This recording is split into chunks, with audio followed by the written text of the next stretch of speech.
राजा इंद्रद्युम्न बोले, प्रभु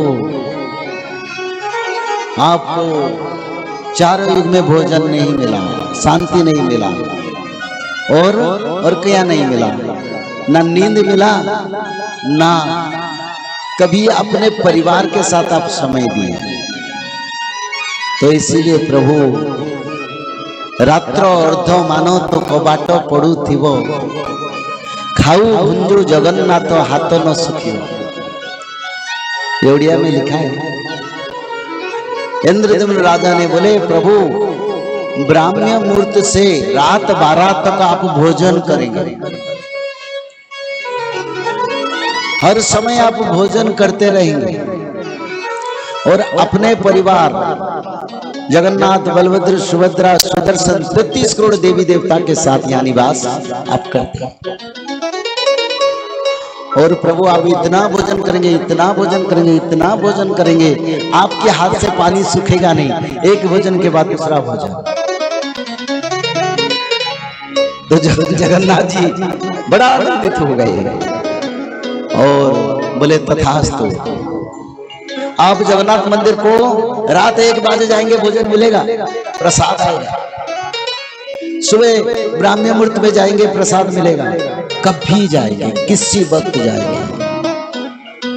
56 प्रकार नहीं, करीब 600 प्रकार का भोग जगन्नाथ जी से लगता है, क्योंकि राजा इंद्रद्युम्न ने वर मांगे और जगन्नाथ जी शांति से बैठे हैं 33 करोड़ देवी देवता के साथ।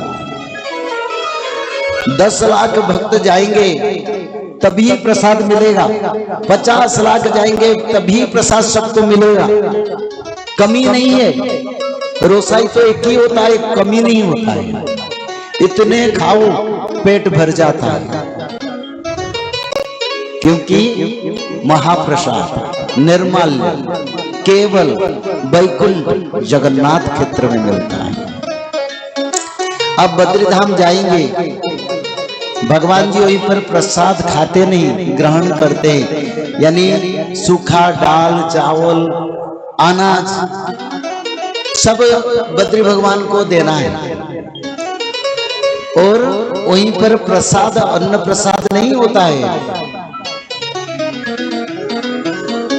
फिर आप जाएंगे द्वारिका, द्वारिका धाम में सिर्फ सूखा प्रसाद लगता है, अन्न प्रसाद, व्यंजन प्रसाद, कई प्रकार का सुस्वादु भोजन नहीं, बस सूखा प्रसाद खाते, पेड़ा खाते, लड्डू खाते। रामेश्वरम जाएंगे, वहीं पर भी वही प्रावधान है, पर जगन्नाथ क्षेत्र में अन्न प्रसाद प्रभु भी खाते हैं, भक्तों को भी खिलाते हैं। तो इसीलिए इस समय जगन्नाथ क्षेत्र में बड़ा भीड़ भाड़ होता है। रात 3 से लोग लाइन पर खड़ा होते हैं दर्शन के लिए। सारा ब्रह्मांड जैसे एकाकार हो गया सच्चिदानंद जगन्नाथ के साथ, सारा ब्रह्मांड एकाकार जैसे दिखाई देता है। जगन्नाथ के बड़ा आंगन में जन समुद्र, रात से सुबह शाम जहां देखा, क्योंकि समय जगन्नाथ की कल की अवतार का। तो इसलिए राजा इंद्रद्युम्न बोले, प्रभु आप भोजन करें, सोएं और आप शांति में रहें। जगन्नाथ जी बोले, तथास्तु। फिर माँ गुंडीचा रानी को जगन्नाथ जी बोले, माँ तुम तो कुछ वर मांगो, तुम मेरे मासी हो, कुछ वर मांगो। तो माता गुंडीचा रानी बोले, प्रभु साल में एक बार आप रत्न वेदी से जन्म वेदी को जाएंगे, दक्षिणायन से उत्तरायण यात्रा होगा और 9 दिनांक रथ यात्रा होगा। आप मेरे घर को जाएंगे, मैं आपको खिचड़ी खिलाऊंगा, कृष्ण कान्हा को जिसे माँ जसोदा ने खिलाया था। और मेरे घर में आप 9 दिन निवास करेंगे, 9 दिन, 9 दिनांक रथ यात्रा। भुवन विदित ब्रह्मांड मोहित देवताओं का सर्व का कल्याण के लिए आचार्य विप्र ब्राह्मण हिंदू मुसलमान क्रिश्चियन जैन कोई भेदभाव जगन्नाथ क्षेत्र में नहीं है। भले मंदिर को नहीं जाते हैं पर साल में एक बार रथ यात्रा में सभी धर्म के लोग जगन्नाथ जी के रथ खींचते, आलिंगन करते, प्रसाद सेवन करते आते हैं। ये ब्रह्मांड का संस्कृति जगन्नाथ संस्कृति। मन्नाथ श्री जगन्नाथ मदगुरु श्री जगत गुरु मदात्मा सर्वभूतात्मा।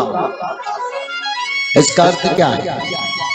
यानी एक जो सब बैठो सब एक एक नारायण है, सब में सत्ता ब्रह्म सत्ता विद्यमान है। जब ऐसे समझ पाओगे वृक्ष लता जीव जंतु छोटे से छोटे जीव से बड़े जीव में ब्रह्म का सत्ता को उपलब्धि करोगे तब तुम भगवत प्राप्ति कर पाओगे।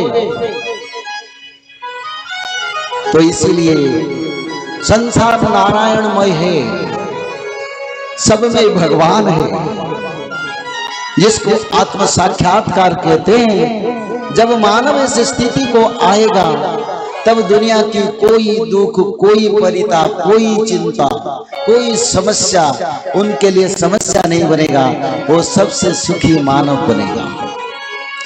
बोलिए सच्चिदानंद भगवान की जय हो। जय श्री माधव। जल प्रलय, महामारी और भूकंप, अग्नि प्रलय, वर्ल्ड वार 3 और महाविनाश, ये तो एक दिन होना ही है। लेकिन इस सब से आप बच कैसे सकते हैं? सबसे पहले नॉनवेज खाना छोड़ दीजिए, अंडा भी नहीं खाना है, और किसी भी तरह का नशा मत करिए, और गलत काम मत कीजिए, और सत्य प्रेम दया क्षमा और शांति का आचरण कीजिए। और 3 चीज कीजिए, उसमें से सबसे पहला है त्रिकाल संध्या यानी त्रिसंध्या। उसको दिन में 3 बार करते हैं। जैसे सुबह में करते हैं ब्रह्म मुहूर्त में, सुबह 4 बजे से लेकर के 6 बजे के बीच में आप कभी भी कर सकते हैं। लेकिन आपको समय नहीं मिला तो समय आप आगे पीछे कर सकते हैं, आधा घंटा 1 घंटा पीछे कर सकते हैं। दोपहर में 11:30 बजे से लेकर के दिन का 1 बजे तक कर सकते हैं, उसके बीच में शाम को 5 बजे से लेकर के 6:30 बजे तक कर सकते हैं। दिन भर में 1 बार नहा के त्रिकाल संध्या जरूर करें। बाकी समय आप हाथ पैर मुंह धोकर भी कर सकते हैं, और 3 बार आप श्री गंगे बोल करके स्टार्ट कर सकते हैं। जो दूसरा उपाय है वो है श्रीमद् भागवत महापुराण पठन। दिन में 1 अध्याय जरूर पढ़ें, दिन भर में 1 अध्याय जरूर पढ़ें। वो भी ना हो सके तो 1 पन्ना तो जरूर पढ़ें। अगर उतना भी समय नहीं है तो 1 श्लोक जरूर पढ़ें। तीसरा उपाय माधव नाम का जप करें, निरंतर करें, कोई भी काम करते हुए करें, हमेशा माधव नाम का जप करें। त्रिसंध्या का पीडीएफ, श्रीमद् भागवत महापुराण का पीडीएफ और भविष्य मल्लिका का फ्री ई बुक भविष्य मल्लिका पुराण, ये सब आपको डिस्क्रिप्शन बॉक्स में मिल जाएगा। भविष्य मल्लिका के बारे में अधिक जानकारी के लिए आप भविष्य मल्लिका के वेबसाइट पर संपर्क कर सकते हैं भविष्यमल्लिका.com। और अधिक जानकारी के लिए भी कल्कि अवतार ऑफिशियल चैनल को देख सकते हैं, जहाँ पर मल्लिका के बारे में खुलकर बातें रखी गई है, जहाँ पर आप लगभग 1000 जितना वीडियो आपको देखने को मिल जाएगा। और भी आपको अधिक जानकारी जानना है त्रिसंध्या के बारे में और कोई आपको सवाल है तो नीचे दिए गए नंबरों पर आप संपर्क कर सकते हैं।